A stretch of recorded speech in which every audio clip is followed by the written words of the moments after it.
On va donc voir qu'est-ce qu'est la foi selon la parole de Dieu, mais on va aussi voir quelle est la différence entre ceux qui disent qu'ils ont la foi et ceux qui ont vraiment la foi. Si je me tais, oh, j'apprends. Bonjour à tous, je suis le frère André de l'Église des Saints de Toulouse. Aujourd'hui, on va parler d'un sujet encore important. C'est quoi la foi? On va se rendre compte qu'il y a plusieurs catégories de personnes. Ceux qui disent qu'ils ont la foi, ceux qui ont la foi et ceux qui se demandent c'est quoi la foi. On va donc voir qu'est-ce qu'est la foi selon la parole de Dieu, mais on va aussi voir quelle est la différence entre ceux qui disent qu'ils ont la foi et ceux qui ont vraiment la foi. Regardons la définition de la foi selon la parole de Dieu. Il est écrit, or la foi, au Hébreux, verset 11, le premier verset, pardon. Il est écrit, or la foi est une ferme assurance des choses qu'on espère, une démonstration de celles qu'on ne voit pas. Donc, ce verset nous donne la définition de ce qu'est réellement la foi. Or, nous savons que dans la foi chrétienne, la foi que nous avons, la ferme assurance que l'on a, c'est de pouvoir espérer rentrer dans le royaume des cieux, royaume de Dieu, en ayant la foi en Jésus-Christ. C'est ça, l'assurance, une ferme assurance des choses que l'on espère. C'est une espérance que nous avons, que nous ne voyons pas, mais que nous espérons par le biais de Jésus-Christ, ok? Qui est du coup celui qui nous amène à la foi.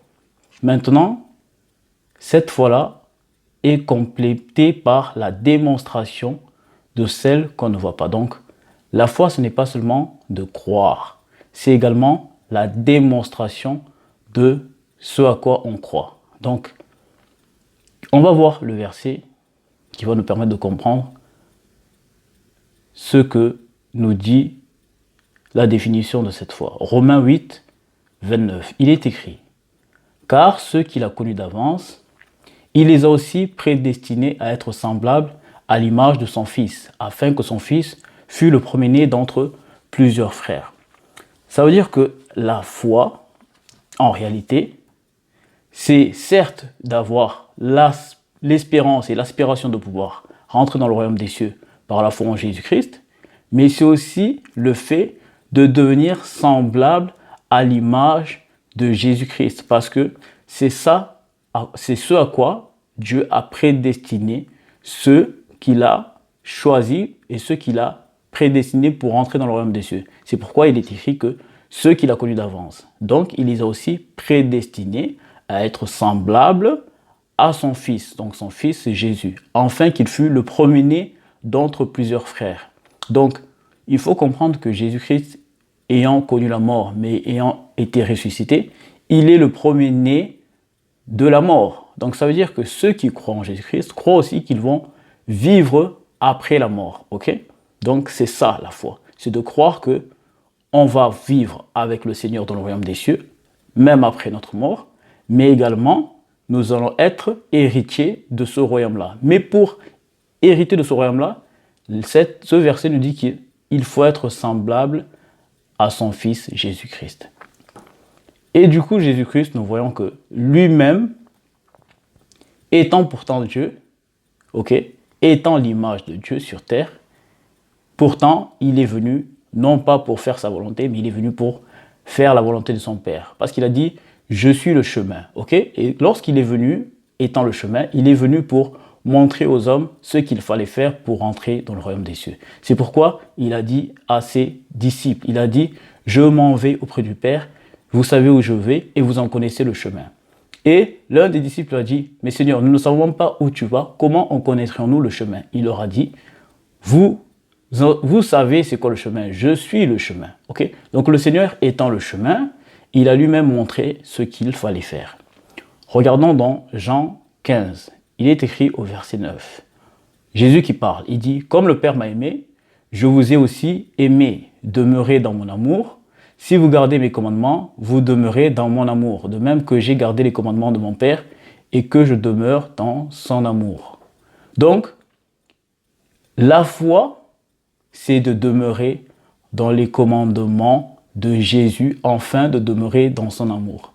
Donc, la foi ne s'arrête pas au fait de dire qu'on a la foi, mais c'est aussi démontrer par nos œuvres, par nos attitudes, que nous avons cette foi-là et que nous sommes, comme l'a dit Romains 9, semblables au Fils, semblables à Jésus. Donc pour cela, il faut également nous-mêmes garder les commandements du Seigneur Jésus-Christ, comme lui-même a été un modèle et qu'il a gardé les commandements de son Père et qu'il est demeuré dans son amour. Du coup, qu'est-ce qu'il faut faire une fois que nous avons cette espérance et ce désir de lui être semblable? Jésus dit ce qu'il faut faire. Il le dit dans Marc 16, lorsqu'il va quitter ses disciples. Il leur dit dans Marc 16, au verset 15, il leur dit « Allez par tout le monde et prêchez la bonne nouvelle à toute la création. Celui qui croira et qui sera baptisé sera sauvé, mais celui qui ne croira pas sera condamné. » Donc, il dit ce qu'il faut faire maintenant pour également hériter du royaume des cieux. Il dit qu'il faut croire, mais également être baptisé, afin d'être sauvé. Mais celui qui ne croira pas sera condamné. Donc, ici, on voit que si on veut rentrer dans le royaume des cieux, en disant que nous croyons, il faut également appliquer ce commandement qu'il a donné. C'est-à-dire croire, mais également être baptisé, afin d'être sauvé. Ça veut dire que une personne qui dit qu'elle croit, mais elle s'arrête à croire sans être baptisée, il est écrit que quelque part, elle sera condamnée parce qu'elle n'a pas fait les deux choses, c'est-à-dire croire et être baptisée pour être sauvée.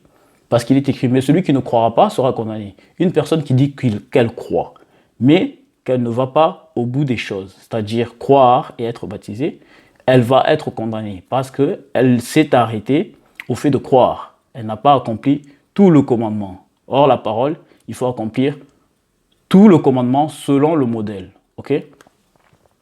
On va voir dans 1 Pierre 3, 21. Regardons la définition du baptême. Le baptême est important. Pourquoi? Parce qu'il est écrit que le baptême, 1 Pierre 3 au partir du verset 21, il est écrit « Le baptême est un engagement d'une bonne conscience envers Dieu et qui maintenant vous sauve, vous aussi, par la résurrection de Jésus. » Donc, le baptême, c'est un engagement d'une bonne conscience envers Dieu. Donc, une personne qui dit qu'elle a la foi, qu'elle croit, mais qui n'a jamais été baptisée, en réalité, ce n'est pas une réelle foi, parce qu'elle ne s'est pas engagée avec le Seigneur. Ce n'est pas moi qui le dis, c'est cette écriture qui nous dit que le baptême est un engagement d'une bonne conscience envers Dieu. Donc, une personne qui dit qu'elle a la foi, elle doit être baptisée. Sinon, sa foi, elle est vaine. Sinon, sa foi, elle est vaine. Pourquoi? Regardons encore dans Jean 3.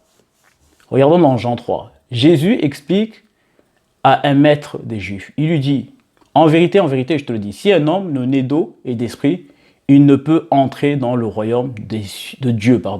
Ce qui naît de la chair est chair, et ce qui naît de l'esprit est esprit.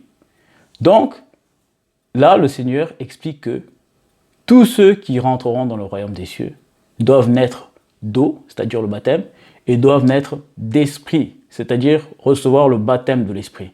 Car ce qui est né de la chair est chair, ce qui est né de l'esprit est esprit. C'est-à-dire qu'une personne qui est née, mais qui n'a jamais été baptisée et qui n'a jamais reçu le baptême de l'esprit, en réalité, elle est née ni d'eau ni d'esprit. C'est-à-dire qu'elle ne remplit pas, encore une fois, ce que le Seigneur a dit. Ok? Donc il est important de savoir que une personne qui a la foi, qui dit avoir la foi, et qui dit croire, elle doit être baptisée et elle doit naître aussi d'esprit. Ce sont aussi des conditions pour entrer dans le royaume des cieux, pour être semblable à l'image du Fils de Dieu, pour entrer dans le royaume des cieux.